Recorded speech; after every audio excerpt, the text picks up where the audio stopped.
예수님의 머리부터 발끝까지 모든 것에 질문합니다. 예수님에 대한 모든 것 헬로 지저스 지금 시작합니다. 호응 좀 해주라고요. 하나님의 정의가 이 땅 위에 이루어지는 그날까지 양스티스입니다. 세계 평화, 가정의 평화, 내면의 평화, 평화를 사랑하는 남자 연피스입니다. 자유롭게 자유를 추구하는 인간 금프리입니다. 네. 약간 저녁 라디오 방송하는 느낌. 아니 이렇게 우리 둘이서 약간 분위기 업시켜 놓으면 저기서 계속 이렇게 밤. 청심환 드셨어요? 어머 오늘 왜 이렇게 차보세요? 아 진짜. 근데 사실 이 정도 늘 이렇지 않나? 아 네. 혹시 지난주 어떠셨어요? 지난주 너무 좋긴 했는데 사실은 좀 긴장이 많이 됐어서 처음에 막 시작할 때는 이거 말을 해도 되나 말아야 되나 하면서 이렇게 하면서 시작하게 되더라고요. 근데 조금 지나니까 편해지는 것 같아요. 저는 말 실수를 한 것 같아가지고 지난주에 이불킥을 했다는 저는 재차 말씀드리지만 도정마녀 마리아는 중요합니다 여러분. 네. 그냥 삐 처리해 주시고 네. 앞부분만 살려주시면 좋을 것 같아요. 네, 우리 모두 교단 신학에 충실한 사역자임을 다시 밝힙니다. 그래서 오늘은 제가 좀 차분하게 가야 되지 않을까. 원래 저의 모습을 좀 보여줘야 되지 않을까. 약간 차분하고 지적인 모습을 많이 보이려고 합니다. 원래의 모습이요? 네네. 자, 오늘 이제 예수님의 생일에 대해서 이야기를 해보겠습니다. 자, 예수님 생일 언젠가요? 뭐 그냥 생일 12월 25일 모르세요? 몇 년도? 네? 몇 년도? 모르세요? 2020년 전인데? 지금 뭐라는 거야? 청심한 약발이 떨어진 것 같은 느낌인데. 자, 우리 예수님 생일이라고 지키고 있는 공휴일이 있죠. 네, 성탄절이죠. 네, 네. 12월 25일로 이제 현재 우리가 쓰고 있는 달력 날짜로 12월 25일입니다. AD 1년. 예, 지금 우리가 쓰고 있는 이 연도가 예수님 태어난 걸 기준으로 하는 연도다 보니까 AD 1년 12월 25일이 예수님의 실제적인 생일인가 이렇게 다들 생각을 합니다. 근데 사실은 이제 거꾸로 시간을 계산을 해야 되는데 계산을 잘못했대요. 그 담당한 사람이. 네. 계산을 잘못해서 지금 우리가 알고 있는 AD 1년이 사실 예수님 태어난 해가 아니고 사실은 BC 2년에서 4년 사이가 실제 예수님 태어난 해라고 합니다. 차차. 네. 근데 되게 충격적이네요. 네. 시작부터 이래도 되나요? 네, 이미 오랫동안 이 달력을 쓴 다음에 그 사실을 알았기 때문에 이제 연도를 바꿀 수는 없어서 그 계산을 대체 누가 했길래? 이름은 제가 기억이 나지 않습니다. 화가 나셨네요. 네, 원래대로 계산을 했다면 아마 2024년이 됐어야겠죠. 근데 자, 근데 연도는 그렇다 치는데 사실 연도도 정확하지 않아요. 이게 그렇죠? BC 2년인지 4년인지 뭐 정확하지가 않습니다. 근데 날짜는 사실 더 몰라요. 네, 우리가 12월 25일이라고 진짜 그때 태어났나 보다 하지만 사실 예수님의 태어남을 기념하는 날짜가 12월 25일이지 사실 실제 그때가 예수님 생일인지는 알 방법이 없습니다. 성경에 나오지가 않거든요. 그렇죠. 네. 게다가 초대교회에서 예수님 탄생에 대해서 그렇게 크게 관심이 없었어요. 그렇죠. 부활에 더 집중되어 있죠. 그렇죠. 그래서 복음서에도 사실 마태복음과 누가복음에만 예수님 탄생 이야기가 나오고 나머지는 나오지 않을 정도로 사실 예수님 탄생이 그렇게 큰 관심거리가 아니었습니다. 그럼 12월 25일은 어떻게 결정된 그러게요. 건가요? 갑자기 궁금하네요. 근데 저는 12월 25일 자체는 좀 굉장히 괜찮다, 좀 납득이 된다라는 생각을 하긴 했어요. 연말로? 연말이기도 하고 되게 절묘한 지점이었다라는 생각을 하고는 해요. 일단은 예수님의 언제 태어나실까를 생각했을 때 제 그림상으로 그려지는 건 이분 여름에 태어났을까? 겨울에 태어났을까? 어떤 그런 그림을 그리고 싶은 게 있잖아요. 근데 호적을 알아보러 이렇게 호적을 하러 이제 갔을 때라고 하잖아요. 근데 아무래도 그 호적을 하는 시기가 그냥 가장 농번기나 막 이렇게 뭐 일하는 시기는 아닐 때 아마 불렀을 거라는 생각을 하거든요. 의외로 설득력 있어. 그러게. 그렇죠. 한겨울이면은 사실 농사로 치면 한가을 때니까. 그렇죠. 그러니까 농사에서 가장 바쁠 때 불러서 호적을 하라고 했지는 않았을 것 같고 그런 면에서는 겨울이 되게 납득이 된다 이런 생각을 했어요. 설득력이 있습니다.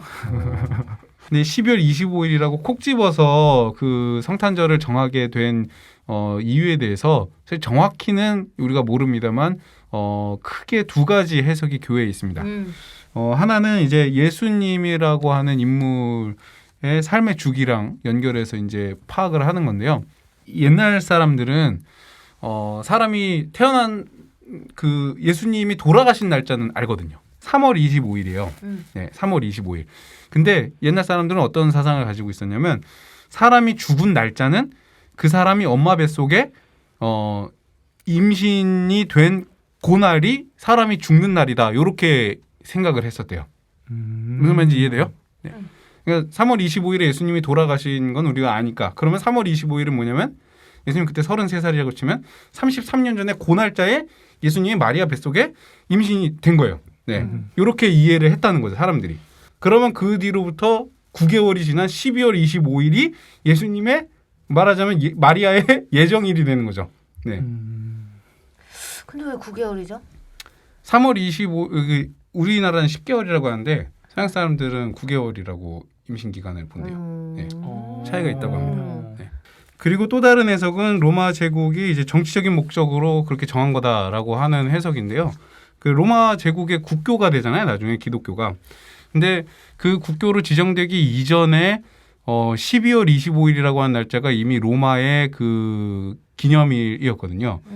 그 무적의 태양신을 기념하는 그 기념 절기가 12월 25일이었거든요. 태양신이면 태양신, 무적에는 그 무적애가 부투로 말미암아서 더 약간 신뢰감이 떨어지는 느낌이 나는데. 근데 저는 좋아요. 무적이라니. 네, 무적의 태양신. 그래서 그 동지쯤인 12월 25일을 로마에서 이미 자기들의 경축일로 정하고 있었는데 예수님의 그 탄생 날짜를 그 날로 정했다는 거예요. 뭐 정확한 그건 알 수 없습니다. 근데 하여튼 3세기 어느쯤부터, 그러니까 예수님 태어난다면 300년쯤 뒤부터 교회에서 12월 25일을 예수님 탄생 기념일로 지키기 시작했다. 네. 요것만 우리들이 확인할 수 있는 팩트입니다. 네. 하여튼 예수님 생일이라서 우리가 그날 지키는 게 아니라 예수님의 탄생을 기념하는 날로 성탄절을 기억하면 될 것 같아요. 네. 오케이. 자, 다음에 예수님의 어린 시절은 어땠을까? 자, 요거 성경에 사실 잘 얘기가 나오지 않거든요. 별로 없어요, 사실은. 예수님 어린 네. 시절 이야기 뭐뭐 있죠? 예수님이 어렸을 때 지혜와 키가 자라나더라? 예수님이 사람들한테 사랑받고? 싸돌아 다니시다가 그렇죠. 엄마 12살 때였던가? 12살 때 성전 나이가 나와요. 특정 12살, 12살. 12살이었던 것 같아요. 12살에 성전에 갔다가 음. 이제 엄마 아빠는 그죠. 엄마 아빠 손 붙잡고 안 다니다가 잃어버렸죠. 잃어버렸다기보단 자기 스스로가 떠나 그렇죠. 아니, 원래 남자들은 12살쯤 되면 그래요. 네. 무슨 말 하는 거예요? 그건 네, 사실이에요. 원래 자기 마음대로 이제 다니기 시작합니다. 혼자 과학적인 있고 싶었던 팩트죠. 것 같아요. 네. 네. 이게 누가복음에 나온 이야기인데요. 네. 네, 그거 읽어보면은 이제 그렇게 엄마를 걱정시킨 다음에 예루살렘에서 나사렛으로 와서 그때부터 엄마 말을 잘 듣고 사랑스럽게 커갔다. 이렇게 나옵니다. 예. 순종하며 뭐 이런 단어가 나와요. 그러니까 많이 혼났던 걸까요? 그러니까 와. 총체적으로 보여주고 있는 것 같아요. 그냥 그 우리의 모습과 너무나도 똑같은 모습. 우리도 엄마에게 순종할 때도 있고 내 마음대로 할 때도 있고 그렇죠? 네. 지금 여러분 화면에 그림이 하나 보이시면은 그걸 자세히 봐주시면 좋을 것 같은데요. 네. 자, 이게 막스 에른스트라고 하는 화가가 그린 그림입니다. 제목은 세 명의 목격자 앞에서 예수를 체벌하는 성모 마리아라는 그러게요. 제목의 그림입니다. 좀 새롭네요. 그렇죠. 자, 이거 보시면 이게 무슨 광경인지 아시겠죠? 엄마들이 이제 그 아이들이 말을 안 들으면은 떼치. 엉덩이를 때리잖아요. 저는 이 그림을 보면서 딱 떠오르는 게 뭐냐면 와 마리아도 대단하다. 마리아 팔뚝 보면은 거의 양치스님 팔뚝만큼 저게. 네. 왜냐면 마리아가 참 대단하다 느끼는 게 뭐냐면 마리아는 이제 그러면 우리 전 시간에 했듯이 마태복음 누가복음을 따르자면 천사를 통해서 이 성령으로 잉태하는 메시아라는 얘기를 들었잖아. 근데 지금 빨개벗겨서 거꾸로 들고 때린다는 것 자체가 난 대단하다고 생각해요. 그러니까 수필고지를 받았잖아요. 근데 지금 때릴 수 있다는 것 자체도 난 대단하다고 생각해. 원래 그 애에 대한 기대가 클수록 네. 너는 메시아가 돼. 너는 하나님의 아들이 돼가지고 왜 그래? 이런 건가요? 너는 하나님을 닮아야지 뭐 이러는 건가요? 네가 누굴 닮아가지고? 하나님의 아들이 네가 누굴 닮아가지고 이러는 거야? 그러니까 나는 이것도 좀 대단하다는 생각이 드네요.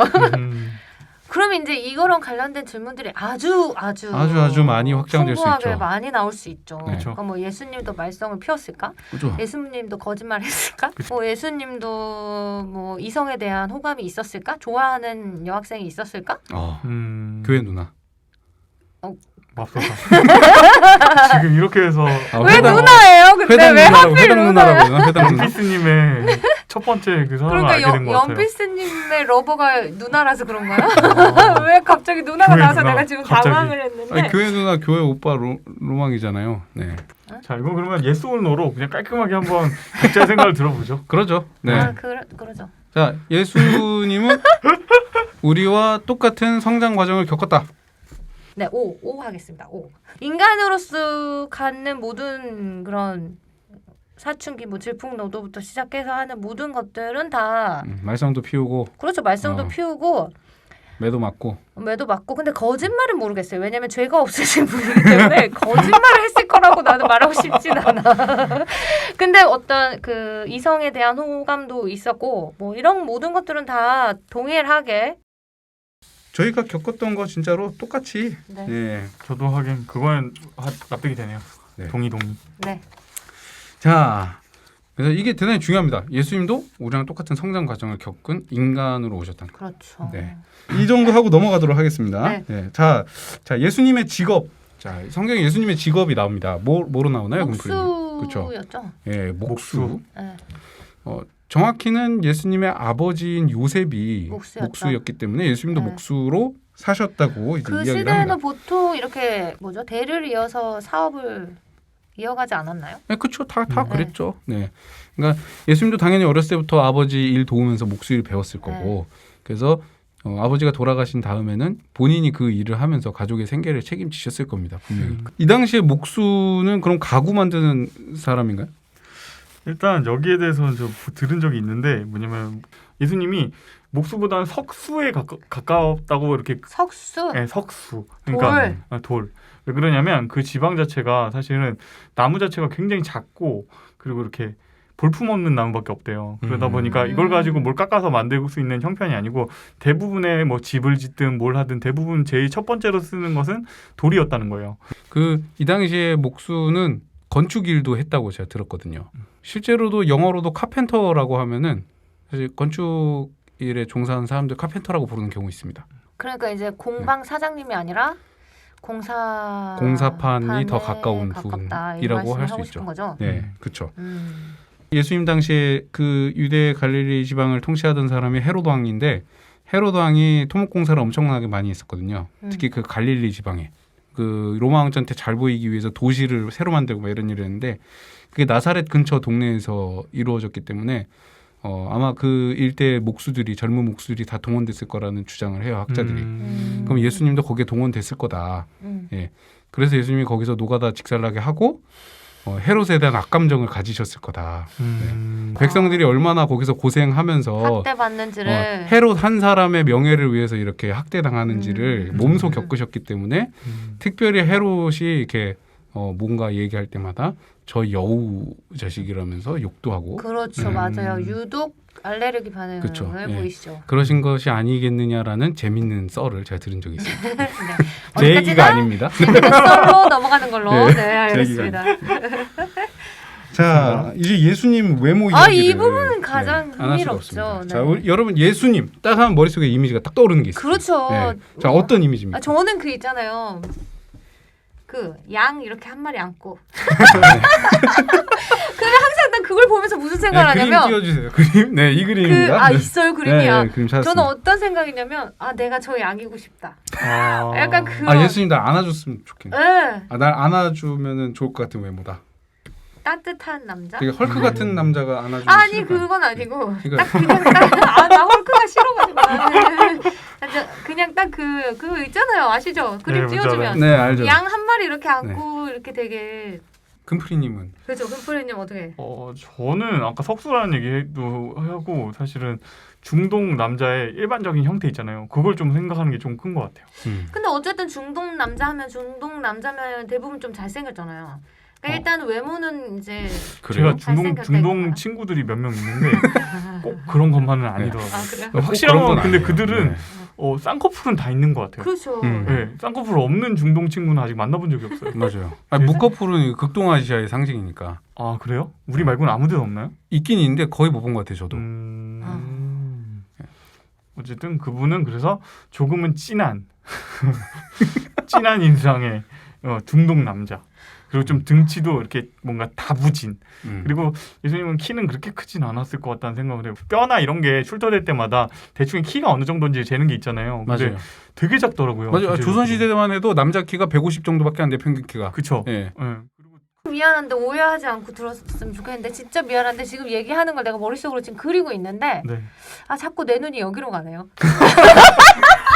아 지금 금전님이 말한 그 몽타주가 굉장히 유사해요. 봐봐요.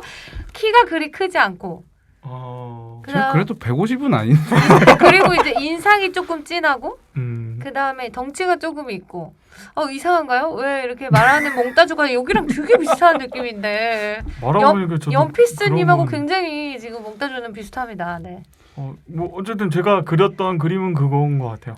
네 그냥 여기를 클로즈업해서 한번 보여주면 금자님이 생각하는 예수님의 상은 이렇게 연피스. 연피스인 걸로 네네.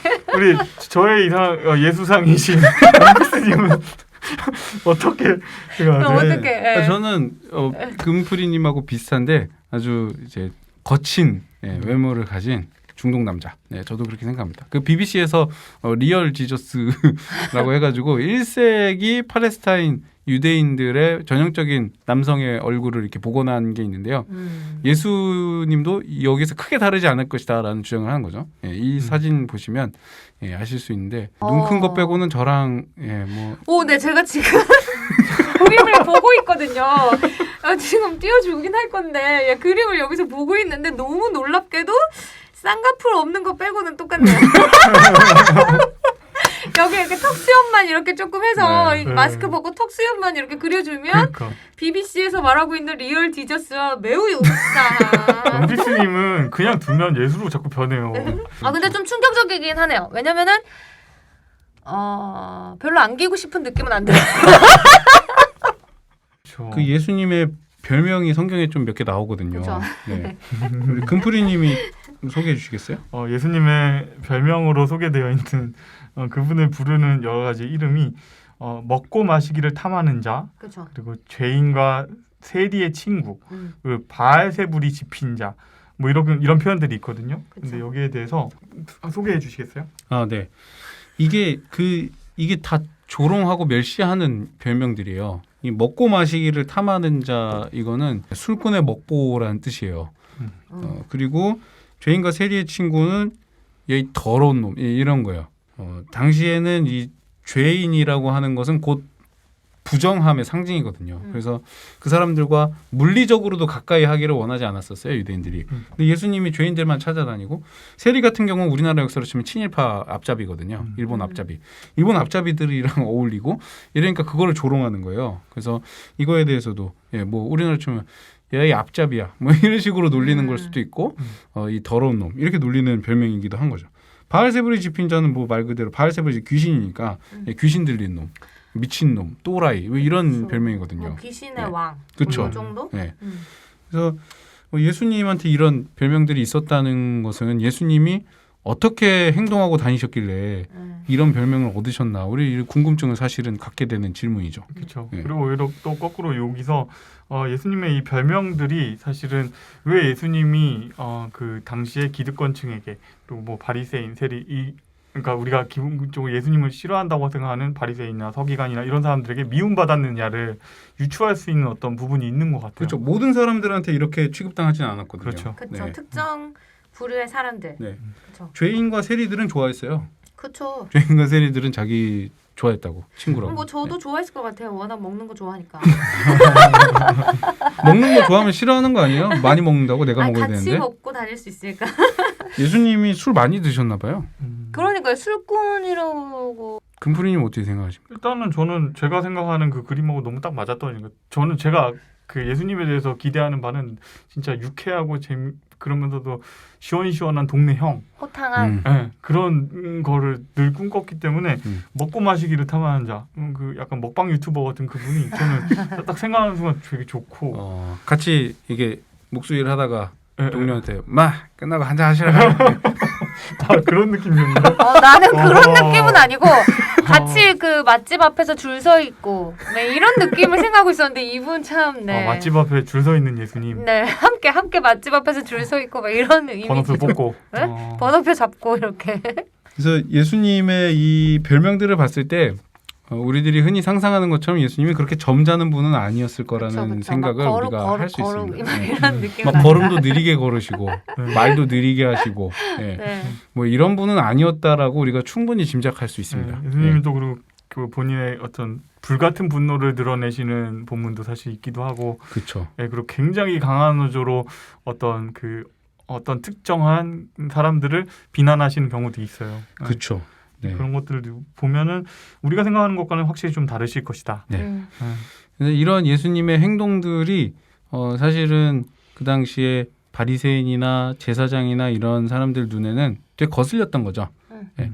그들이 사실은 원했던 메시아상이나 이거에 가장 부합했던 인물은 사실은 그 바로 직전에 있었던 세례 요한, 그렇죠. 세례 요한 그렇죠. 같은 의 인물이죠. 모습이었을 네. 거예요. 세례 요한은 극단적인 경건 생활, 금식과 그렇죠. 이런 걸 추구했었거든요. 그렇죠.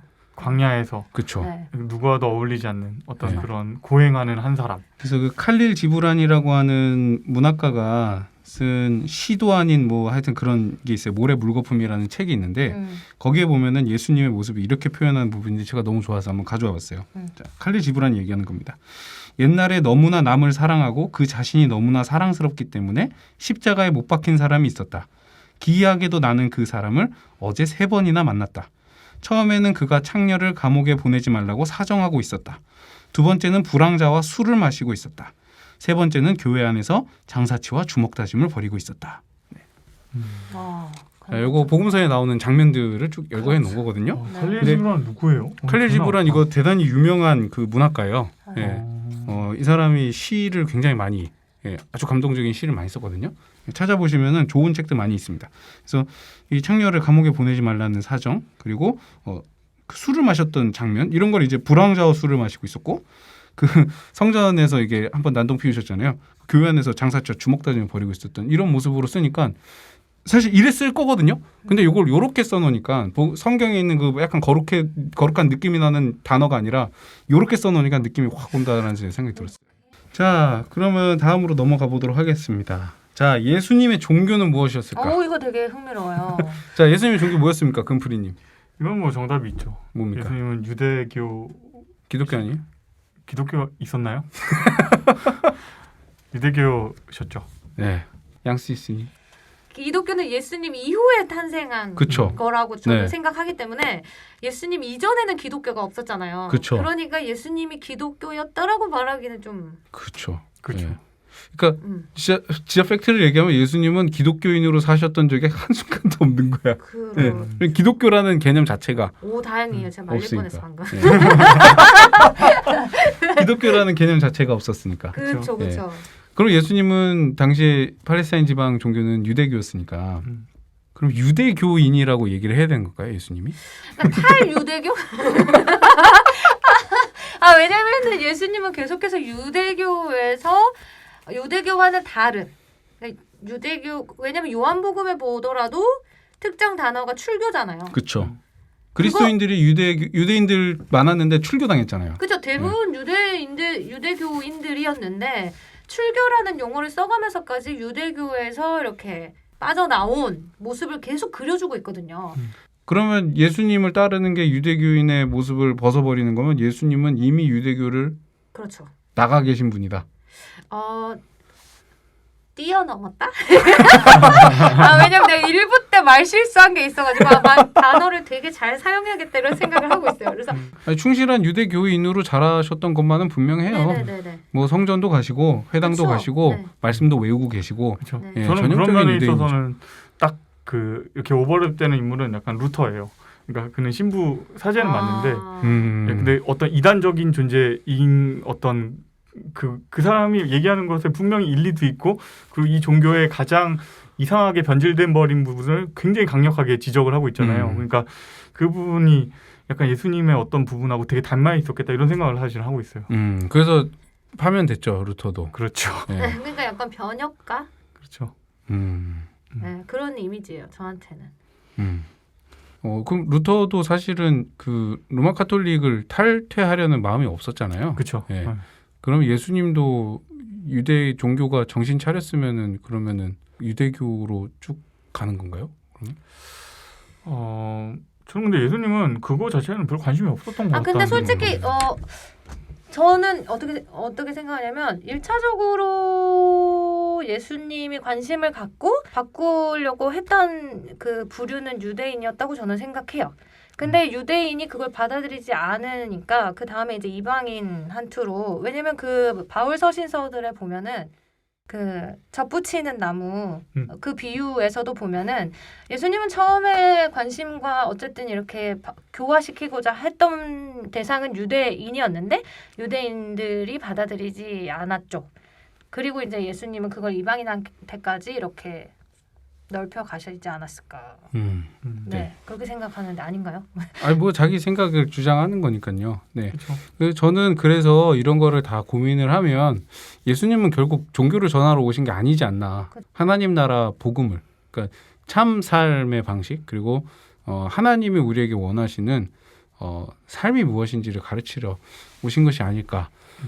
그런 생각을 해요. 그래서 예수님은 사실 큰 관심이 없으셨던 것 같아요. 맞아요. 예, 그게 종교에. 더 맞겠네요. 예. 사실 예수님이 기독교를 만든 건 아니니까. 그렇죠. 기독교는 네네. 후대 예수님의 정신과 가르침을 삶으로 체현하고 가르치고 전수하려고 하는 사람들이 만들어낸 어떤 신앙 전수 체계거든요, 사실은. 그래서 예수님 기독교를 만드는 게 목적이 아니셨기 때문에 종교에 그렇게 큰 관심이 없으신 분이었다고 저는 생각을 해요. 마지막인가요, 이제? 자, 우리- 이제 마지막입니다. 네, 예수님 프로파일 마지막인 것 같아요. 예수님의 좌우명. 오, 네. 이거. 예수님은 어떤 좌우명을 가지고 사셨을까? 예수님 어떤 사람을 가지고 사셨을까? 근데 사실 뭐 성경에 나오진 않습니다. 그렇죠. 우리가 내가 그리는 예수님은 어떤 좌우명으로 사신 분일까 상상해 보는 거죠. 아니 일단 그러면 영피스님의 좌우명은 뭔데요? 제 좌우명이요? 네, 갑자기 궁금해서. 나도 진행 한번 해보고 싶어가지고 영피스님의 좌우명은 뭐예요? 제 좌우명은 사실은 세계평화고요. 네. 아 진심. 예. 또 한 가지를 들라고 하면은 경천 애인. 이게 저희 갑자기 수변해지. 괜히 물어봤다 이런 생각이. 이거 어렸을 때 저희 집 가훈이었는데 아, 네. 사실 경천 애인이 하늘을 공경하고 사람을 사랑하라. 예. 그러니까 이게 하나님 사랑 이웃 사랑인데 이게 성경에 나오는 게 아니고 공자의 책에 나오는 얘기예요. 경천 애인이. 예. 네, 기독교의 진리와 맞닿아 있는 부분이죠. 근데 저희 아버지가 우리 집 가훈은 경천 애인이다 선포를 하셔서 그래서 그렇구나 했는데 그게 맞는 것 같다. 그래서 제 좌우명으로 그냥 삼았습니다. 경천에. 경천 애인. 저는 사실 좌우명이 솔직하게 말하면 없어요. 없는데 사실 원래 이유도 있는데 저희 집에 원래는 그 뭔가 좌우명이 하나 걸려 있는 게 있었어요. 가훈이. 근데 제가 6학년 때 집에 크게 불이 나면서 다 홀랑 타고 다 없어졌거든요. 그러고 나서 우리 집에 가훈이 뭐였는지도 기억이 안 나는 거예요. 마음속에서 사실 일단 좌우명은 의미가 없다. 아예 없다. 뭘 갖다 놔도 되게 초라해지는 것 같더라고요. 그래서 저는 좌우명이 아예 정하지 않겠다. 네. 역시 금프리님. 네, 금프리님 다운. 저도 막 대단한 건 아닌데 그냥 좌우명처럼 늘 생각하는 거는 뭐냐면 하나님을 기쁘시게. 정말 신선하네요. 아 진짜 왜냐면 약간 그런 게 있어요. 뭐냐면 나라도 말썽 피우지 말자. 약간 이런 느낌. 저 후자로 바꾸시는 것도 괜찮은 것 같은데. 아 진짜? 나라도 말썽 피우지 말자. 그러니까 뭐냐면 그게 더 확 와닿고. 아 그래요? 아 그래요. 아 진짜로 막 하나님을 기쁘시게 하겠다고 해서 내가 뭔가 대단한 걸 하겠다는 게 아니라 그냥 속 썩이지 말자. 그러니까 나라도 하나님을 하나님 눈에서 눈물 빼지 말자. 약간 이런 거예요. 뭐 물론 내가 하나님을 항상 기쁘게 해드릴 수는 없겠지만 그냥 최소한 다른 사람 그러니까 그렇게 생각한 이유가 뭐냐면 다른 사람이 어떻게 사는 것에 대해서 제가 정죄를 하거나 비난하고 싶지 않아서예요. 남이 어떻든 그냥 나만 잘 살겠다. 넘어가죠. 그래서 예수님의 좌우명은 뭔가요? 예수님의 좌우명 예수님 잘 뭐였을 것 같아요. 그래서 사실 성경에 나와 있지 않으니까 그리고 솔직히 한 번도 생각해보지 않았어요. 예수님의 좌우명? 뭐였을까요? 저는 이거 준비하면서 재밌게 생각해본 거는 예수님 좌우명 플렉스 아니었을까. 플렉스. 네.